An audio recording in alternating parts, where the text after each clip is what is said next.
আমাদের এক ভাই তার বাবার মৃত্যুবার্ষিকী উপলক্ষে খরচ করছে, তো সমস্যা কোথায়? এখানে যায় ফতুয়া দেওয়া দরকার কি? কথা বলেন। এক ভাই নবীর মোহাব্বতে দাঁড়ায় ক্যাম্প করছে, এখানে যায় হট্টগোল বাঁধার দরকার কি? আবার কিছু ভাই ওনারা বসে বসে মিলাদ করতেছে, সমস্যা কোথায়? কথা বলেন। এক ভাই আমার মতন চোক্কা টুপি মাথার দিছে, আর এক ভাই বাটির মতন গোল টুপি মাথার দিছে, আমি লুঙ্গি পরি উঠছি, আর এটা সারা বাংলাদেশের মানুষ জানে। রংপুরি ভাষায় বলে আব্দুল খালিক শরীয়তপুরি লুঙ্গি পড়া মুভিস, মানে যারা যায় বিদেশ গেল, ইউরোপে যাক আর যেখানে যায় লুঙ্গি মত থাকিবে। কথা কয় না? আমার ভাই প্যান্ট পরছে, তো সমস্যা কোথায়? আজকে আমাদের মূল সমস্যা হইতেছে যে আমাদের চিন্তার মধ্যে পয়জন ঢুকে গেছে। আমরা আজকে আমাদের ইসলাম ধর্মটাকে চিন্তার মধ্যে নিয়ে আসছি, মানে চেহারা দেখি ফতুয়া দিয়ে দেয়, এত অমুক গুরু, এত অমুক গুরু, এত অমুক দালাল, এত অমুক করেছে, এত অমুক করেছে, নিজে যে কি করেছে ভাই তার কোনো খবর নাই। কথা বলেন। এই জন্য হয়তো এটা আমার জীবনের শেষ বয়ান হইতে পারে, আগামীকালকে আমি বেঁচে নাও থাকতে পারি। আমার প্রত্যেকটা কথা একটু বোঝার চেষ্টা করেন। আমরা সবাই চাই অলি আল্লাহ হয়ে মৃত্যুবরণ করতে, ঠিক কিনা বলেন? জগতের সমস্ত অলিকুল শিরোমণি যারা ছিলেন সবাই বলেছেন তিনটা জিনিস যদি কেউ হেফাজত করে আল্লাহ পাক তাকে মরার পূর্বে অলি বানায়া মরণ দান করে। কয়টা জিনিস? আবার বলেন আর একবার। তিনটা। নাম্বার 1 চোখ। বলেন কি? চোখ। নাম্বার 1 চোখ হেফাজত করতে হবে। নাম্বার 2 মুখ, জবান হেফাজত করতে হবে।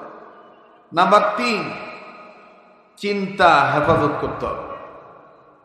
আমি কখনো কারো ব্যাপারে নেগেটিভ চিন্তা করব না, আমি খারাপ দৃশ্য দেখব না, আমি খারাপ কথা বলবো না। এই তিনটা জিনিস যদি আমরা হেফাজত করি আমাদেরকে ওলি বানাবে কে? আর একবার বলেন কে? আল্লাহ। আজকে আমরা আলোচকরা বহুত মুসিবতে আছি ভাই।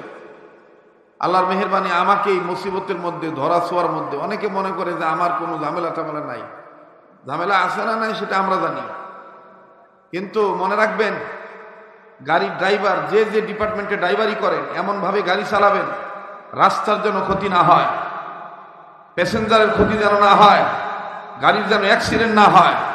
আপনি দেওয়ানি করিয়া হাঁকাও একজনে কাফের বলবেন, একজনে নাস্তিক বলবেন, একজনে ভণ্ড বলবেন, একজনে বেদাতি বলবেন। এগুলো আপনি আগে নিজের বিচার নিজে করবেন।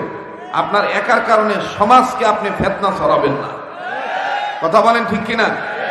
গাড়ি এমন ভাবে চালাবেন যেন গাড়ি সহি সালামতে থাকে, একটু দেরি হইলেও যেন সঠিক টাইমে গন্তব্যস্থানে পৌঁছাইতে পারে।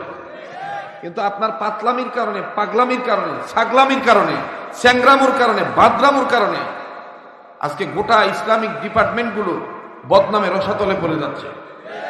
যারা কথা বলার সাহস পাইতো না তারা আজকে অস্ত্র সামনে ধরে আলেমদের সামনে, একমাত্র কিছু জনকুটি চ্যাংরাদের কারণে। কথা বলেন ঠিক কিনা? অতএব এই কাজগুলি এগুলো সবসময় সচেতন ভাবে করা দরকার। আর নাপিত চুল কাটিবেন কেন? আপনি জুতা সিলাই বের করিবেন না কি ভাই? আপনি কাপড় কাটেন, দর্জির কাম করেন, আপনি অর্ডার নিয়ে থাকেন। আপনি কেন বিল্ডিং এর ইঞ্জিনিয়ারের ভুল ধরতে যান? কথা বলেন। অর্থাৎ যে যেটা জানেন সেটা সেভাবে থাকেন, আর সমাজের মধ্যে ফেতনা ছড়াবেন না। হ্যাঁ, যদি কেউ বলে নবী মোহাম্মদকে নবী, শেষ নবী মানি না, আপনি সেক্ষেত্রে ফতুয়া দেন। হ্যাঁ, যদি কেউ বলে আল্লাহ তাআলা এক না, আল্লাহ আরো আছে, আপনি সেখানে ভেটু দেন। হ্যাঁ, কেউ যদি বলে মাগরিবের নামাজ 2 রাকাত, আপনি সেখানে ভেটু দেন মাগরিবের ফল। আপনি এগুলো দেখেন, এই মূল বিষয়গুলো নিয়ে আর কোনো ঝগড়া নাই। ঝগড়া খালি ওমার বাপ মরছে 40 খাওয়াইলো কেন, কোন হাদিসত আছে? এটা বেদাত, এটা বেদাত। ওয়াক ধরিয়া প্লাস দিয়া খালি দাঁত তুলে দিবেন যে তোর দাঁত কয়টা দেখি। আমার এক দাদা বলছিল পাগলের ওষুধ হলো মায়ের, মায়ের উপর কোনো ওষুধ নাই। যারা এই ফেতনা করিবে, আমি আমার ভাইদেরকে বলবো ঠাকুরগাঁ জেলায় যেহেতু আল্লাহ পাক আপনাকে একটা আসনে পৌঁছাইছে, আপনি একটু এগুলো চৌকান্ন থাকবেন। এই খুঁটিনাটি দ্বারা এই যে মনে করেন যে ফেতনা সৃষ্টি করবেন, ধরি ধরি রংপুরি ভাষা বলে ডাঙ্গি পাশিরাত পিটুন্ডি, খালি প্রশাসনে হাত তুলে দিবে, এমনি ফতুয়া বন্ধ হয়ে যাবে। কথা বলে না, ধরে কথা বলেন। মায়ের উপর কোনো ওষুধ নাই। আমরা বাঙালি মানুষ, এটা আমাদের গর্ব করা দরকার। গোটা পৃথিবীতে বাংলাদেশের মতন সভ্য মুসলমান আর কোন রাষ্ট্রে নাই। গোটা পৃথিবীতে ইসলামকে এত মহাব্বত করে, এত ভালোবাসে, এইভাবে কৃষ্টি কালচার তামাদ্দুন তারা টিকিয়ে রাখছে, এটা পৃথিবীতে অন্য কোনো রাষ্ট্র নাই, অন্য কোনো রাষ্ট্রে নাই। এত ওয়াজ মাহফিল কোনো রাষ্ট্র হয় না। এখন গরমে জ্বালায় বাস আছে না, ফির তোমরা ওয়াজ করেছেন, এটা বাংলাদেশে সম্ভব? আপনারা আমার কথা রাগ করতেছেন, বেদার হইতেছেন। বেদার হয়ে কোনো লাভ নাই ভাই। উচিত কথা বললে গাও একটু ঘাও লাগে। ইসলাম শান্তির ধর্ম। একজন আলিয়ার আলেম তিনি আমার ভাই, একজন কৌমির আলেম তিনি আমার ভাই, একজন পীরের মুরিদ তিনিও আমার ভাই। কথা বলেন, ধরা বলেন। আমরা সবাই ভাই ভাই। আমরা ফিতনা পছন্দ করি না, করব না। আল্লাহ পাক আমাদের সবাইকে শান্তির সমাজ প্রতিষ্ঠা করার তৌফিক দান করেন। আবার বলেন আমিন, আর একবার বলেন আমিন।